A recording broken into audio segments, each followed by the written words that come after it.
Mike Cleary presents a unique look at Northwest Arkansas with music, interviews, drama, and personalities.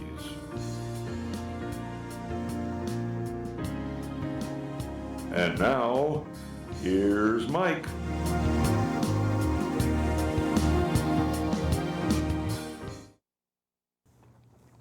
Hello and welcome to Mike Cleary Presents. The things that you want in life don't always come easy, but if you want them bad enough, you put in the time and the effort to make those dreams a reality. I was once playing guitar at a social gathering, and a woman mentioned to me that she tried to learn to play guitar, but she decided that she wasn't any good at it, so she gave up. How many times have we heard someone say, I tried it once, but I wasn't any good at it? Maybe we use that reason on ourselves. We give a half-hearted effort and determine that it isn't something worth pursuing. We weren't a success the first time, so we gave up. Have you ever seen little kids playing t-ball? Now, t-ball is a super easy version of baseball for little kids. Instead of pitching the ball to the batter, the ball is stationary, perched on top of a post, like a golf ball on a golf tee, thus the name t-ball. All the child has to do is swing the bat at the stationary ball and knock it off. Surprisingly, sometimes the kids miss when they swing the bat at the ball. No matter, they get to try it again. Wouldn't it be great if life wasn't capable of throwing us a curveball, that the ball was always just sitting right there, not imposing, not threatening, not intimidating, and we could take our care of it in our own sweet time. No hurries, no worries, no pressure, and if we missed, we could take another swing at it. In the Star Wars movie, The Empire Strikes Back, Master Yoda is teaching young Luke Skywalker to master his powers. When challenged with a seemingly impossible task, Luke responds, "I'll try." Yoda chastises the boy and says, "Do or not do. There is no try." Maybe you gave up because you didn't do it right the first time. Maybe you didn't have the right equipment.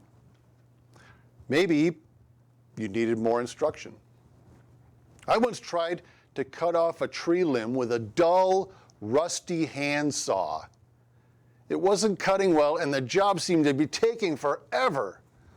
The project became much more exhausting and more frustrating than I anticipated, and I swore I would never do that again. Perhaps we give up because it's too hard. But the issue may be that we weren't doing it right. There was a scene in the film Young Sherlock Holmes where Holmes and Watson meet for the first time as schoolboys. Well, Holmes is frustrated at his playing of the violin and he curses, "I should have mastered it by now." Watson asks how long Sherlock has been playing the instrument, to which Holmes replies, 3 days. Don't give up on the first try. Another baseball reference is a country song by Kenny Rogers. He tells of a boy who tosses a ball in the air and swings the bat at it, only to miss completely. The lad tries again and misses, and a third time, the results are the same. The kid swung 3 times and never hit the ball. Undaunted, the boy smiles and says, "Boy, I must be a great pitcher. I just pitched a no-hitter." Don't be frustrated and give up just because you were unsuccessful the first time out. Take another swing at it. Like those little kids playing t-ball, swing until you hit. You never know. you might just make a home run. And of course, I happen to have a song about not giving up. It's called, What Would You Do?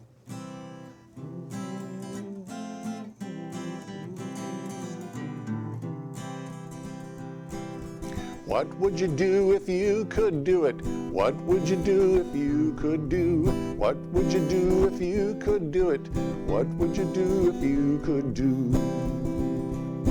If you convince yourself that you can't take it, then you've already lost the fight. If you think you can or you think you can't make it, either way you know that you're right. So what would you do if you could do it? What would you do if you could do? What would you do if you could do it? What would you do if you could do? If you set the bar too high for you to reach it, there's a possibility that you will fall. If you give it a try, well, you just might achieve it, and you stand a better chance than if you don't try at all. 'Cause what would you do if you could do it? What would you do if you could do? What would you do if you could do it? What would you do if you could do?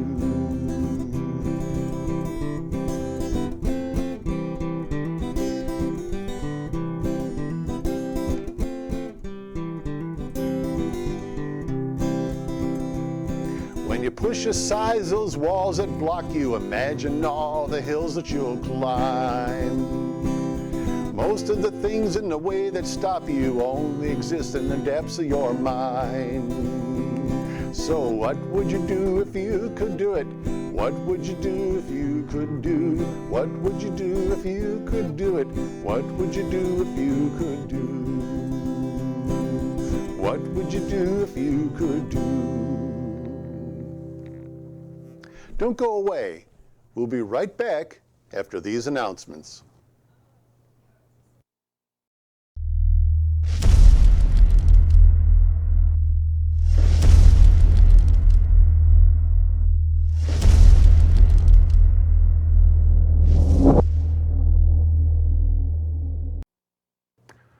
Welcome back to Mike Cleary Presents, and thank you for watching and supporting Bella Vista Community Television.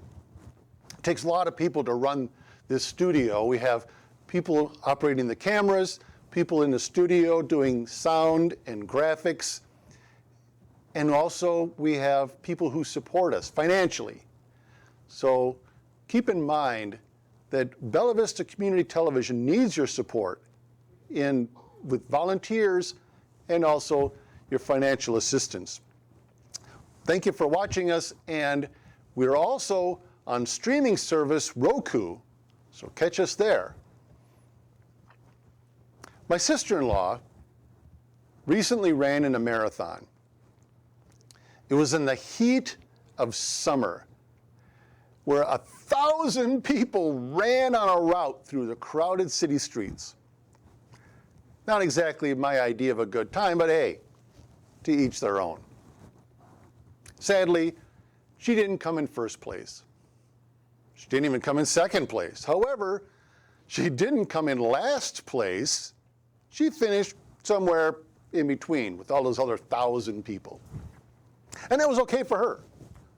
Simply being able to run in the race and actually finish that race was victory enough for her.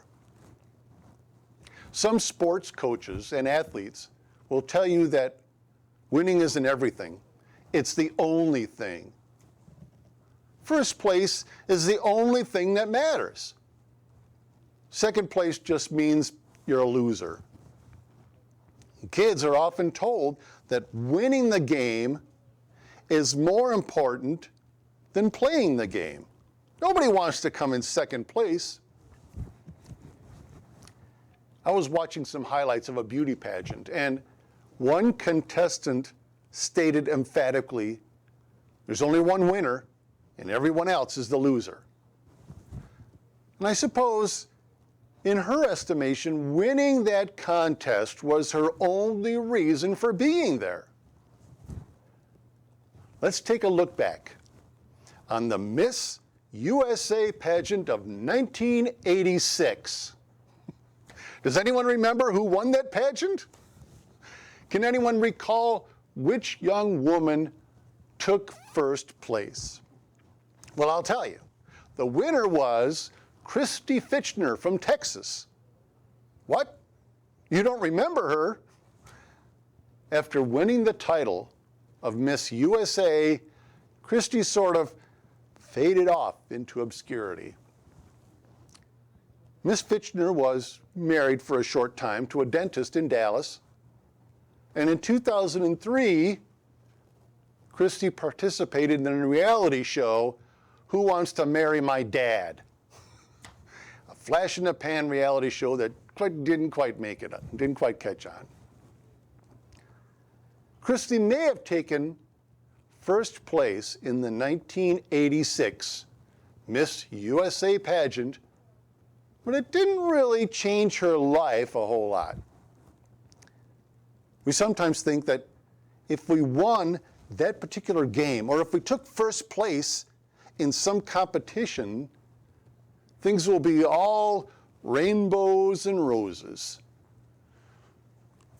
We all want to be famous and popular and rich. And I think it'll change our lives forever.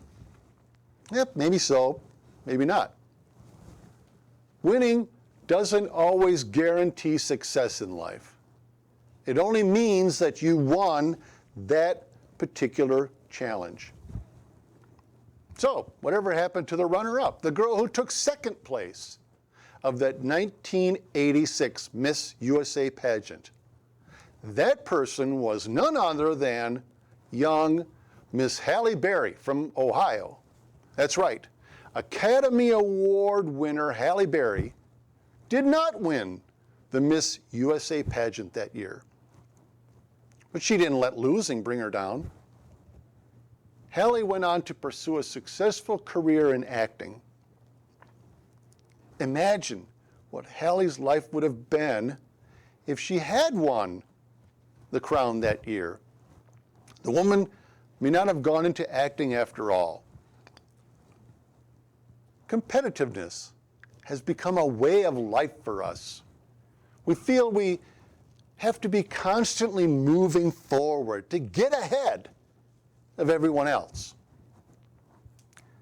I remember many, many years ago, I was living in Illinois, and I participated in a dart throwing competition sponsored by a local tavern that was called the River Shannon. And our team was called the River Rats. Get it? River Shannon, River Rats. We even had matching t-shirts and everything. Well, there were 4 members in our team, and the requirement was that all the teams that participated in the competition had to have mixed gender. So ours happened to have 2 men and 2 women. And we were actually pretty good. So good, in fact, that our team went on to play the regional darts competition in Chicago. At that tournament, not all the players on the team were required to compete. I noticed that some of the teams only used their best members and left some of the members to stand and watch from the sidelines. In our team, we had one woman who wasn't very good, and she preferred not to throw in any of the dart challenges. Well, we convinced her to play with us, even though the championship was on the line. We had come too far for her to not participate. Either we would all win together or we would all lose together. We were one of 6 teams in the regional tournament. The leaders were a team where the 2 men threw the darts in all the competitions, while their 2 female team members remained on the sidelines. And at one point, their team was ahead of everyone else, and the 2 girls were cheering, "We're winning!" Well, by that point, I'd had enough, and I got a little snippy in my attitude. I told the 2 women, "Hey, they're winning, you're watching." After all, How can you share in this celebration if you don't participate? Imagine sitting on the bench while your team went on to win the Super Bowl. You could receive the accolades with your teammates, but it would just be a hollow victory for you. Well, needless to say, the River Rats did not win the competition that year. But it was still considered a victory for us all. Our team went to the regional competition, and we all participated in the event. For us, winning wasn't everything if we all couldn't enjoy it. I suppose that's a lesson we all can learn from.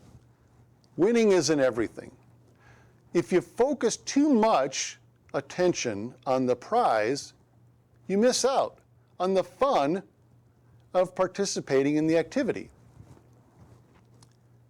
My wife Sharon and I sometimes join a card playing group for a night of playing canasta.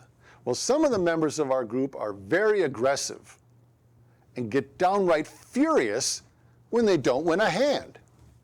They hate to lose.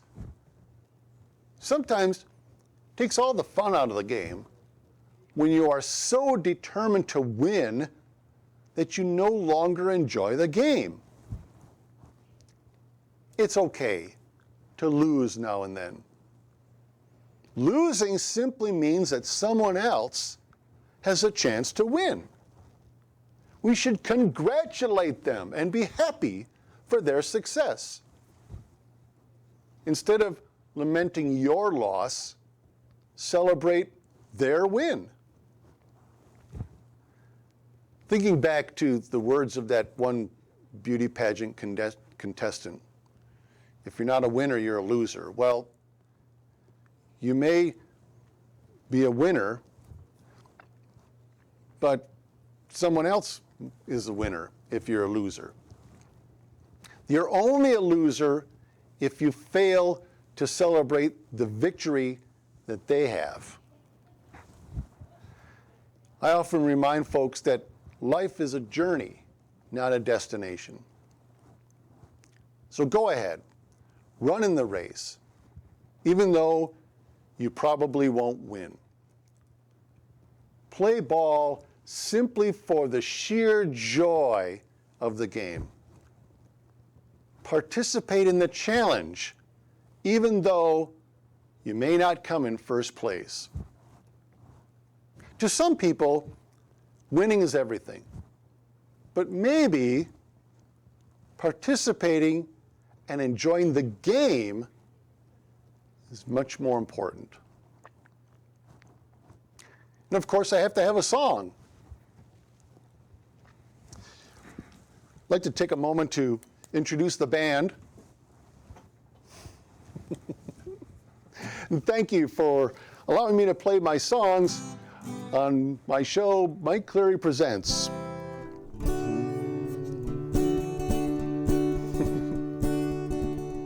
Well, I spent much of my lifetime following other people's footsteps because they told me of the proper path that I was supposed to take. Well, I came to one conclusion, and I made a resolution that the road I'm on is a choice for me to take. Well, I'm on my way. I have to say that I cannot chase those dreams of yesterday. It's a fact of life I'm knowing that you gotta keep on growing, and I don't know I'm bound, but I am on my way.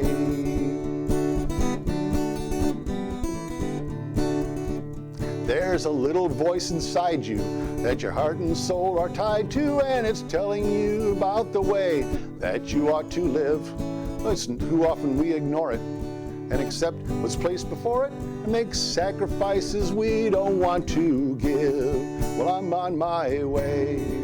I have to say that I cannot chase those dreams of yesterday. It's a fact of life I'm knowing that you gotta keep on growing, and I don't know where I'm bound, but I am on my way.